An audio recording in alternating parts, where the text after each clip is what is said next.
Wherever he's gone in the world, and he's found a lot of success at franchises. A man who knows it well. Samuel Batteridge joined myself and Tom Moody. Your thoughts on Andre Russell and his gone from the start of the season? He just gave us a masterclass on power hitting the Andrew Russell stable base. He's a phenomenal player, exceptional player, very integral to the prospects of the Jamaica Talabas. He led them last season. He's no longer in that position.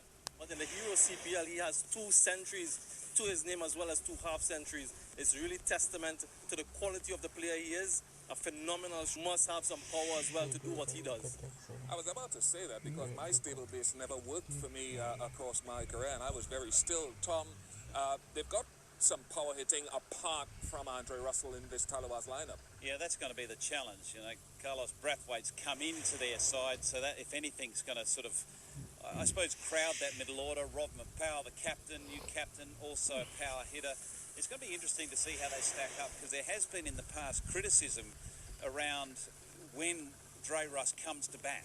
You know, a lot of people think he's left too late. I just wonder whether we're going to see him early and more balls. But it is going to be a challenge trying to sort of work out the timing of when those power hitters come in. I want to talk a little bit more about Carlos in particular across our broadcast today.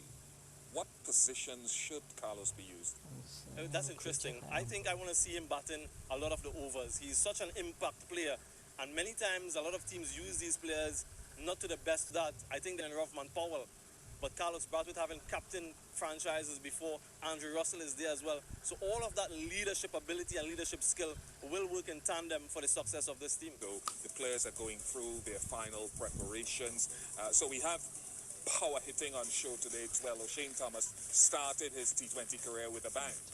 Yeah, I'm looking forward to seeing him go again, because he's learning pretty quickly. I remember very early on in his career, he learnt that he had to bowl a fuller length for that newer ball, because he does swing it. And he has knocked over a number of top order players with that swing and pace early on. So intrigued to see how he's going to go. He's important. A little bit surprised that Fidel Edwards, the more senior fast bowler, is not in that playing 11, because again, having that combination of experience and youth is always a strong point. I wonder what Fidel Edwards in that camp alongside O'Shane Thomas, though he's not playing, he's in that squad. I wonder what he can lend to O'Shane Thomas. And Tom alluded to that experience that he has. But just to make a point about O'Shane Thomas, he's one of the few bowlers, I think maybe 2 bowlers to have gotten a little bit expensive, but he's a wicket taker, and that's what you need in any version, but more so in T20 cricket. Let's move to the Zooks, because they have a lot of ground to make up. It's been a disappointing franchise over the years, but they've got Rakeem Cornwall, who blitzed the Tallawahs twice last season. And he's become a bit of a favourite worldwide, hasn't he, since he's made his introduction into Test cricket. But speaking of T20 cricket and his impact at the top of the order, it has been brilliant. You know, I mentioned earlier that he's got 2 half-centuries against this opponent, and he's done it in damaging fashion. His strike rate is very, very high, and he seems to be a player that's quite hard to bowl to, because he plays with a straight bat. He's not a slogger. He's a proper batsman. And he's also, you know, lends to the team with a bit of part-time off-spin in this format. They would have seen, though, his areas of strength and weakness last season, so it'll be interesting to see how he comes up. What about Darren Sammy? Age 36, 2-time World Cup winning captain. Well, he has that acumen. He has that cricketing acumen to back up that.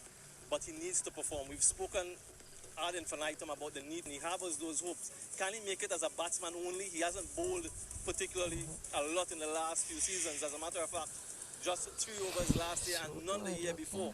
So can he warrant a place on the West Indies T20 team as a specialist batsman? That is a question that needs to be answered. Or is he going to bowl a lot more? But what is for certain, he has to perform for the St. Lucia Zooks franchise to make it into the top 4. Agree, disagree? Yeah, I agree. It's all down to performance. We all know what he's done, and we all know his leadership capabilities, but we need to add performance to that. So runs and wickets if he's bowling. Well, they've got a lot of colourful figures in that St. Lucia Zooks lineup. Here's Alex Jordan talking to one of the music ministers. It's day 2 of the Hero CPL 2020, and the St. Lucia Zooks ball into action today. So I had to catch up with Kesrick Williams. Hi, Kesrick. How are you feeling? How's the body? How's the game? How's the mind? The body is a lot better than the first day of the quarantine, I must say. But yes, I'm feeling good. I'm ready, and I'm rare, and my team is ready to go. you're always the man who brings the vibe. You're full of energy. You're actually the vibes master on this team. Yeah, definitely. I'm the vibes master. I took it that we can. I mean, this year we're in it. We feel the vibes. We have the energy.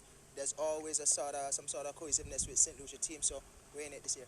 Well, your natural rival, Chadwick Williams, coming up on the other side in the Talawas. Have you got a notebook for him this year? Chadwick Walton. My boy, but I mean, when we're playing against each other, we don't do much talking until after the game. So let's see what will happen in this game. I mean, the last time we meet, we had a good encounter with Zooks versus the Talawa. We beat them.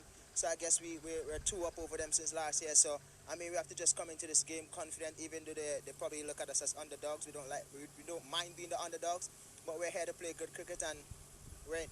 Kesrick, we don't have the fans this year. I know you guys are bringing the vibe and the energy in the middle. What is your celebration? Is not the notepad again?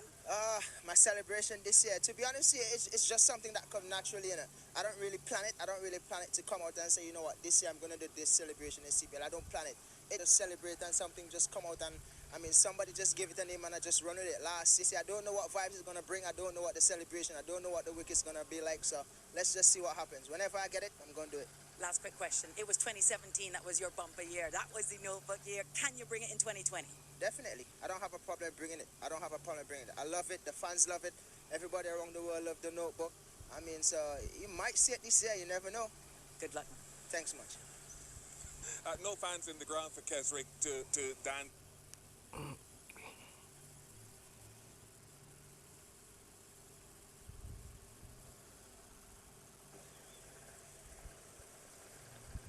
Fletcher, Raheem Cornwall love to go after the opening bowlers, opposition teams.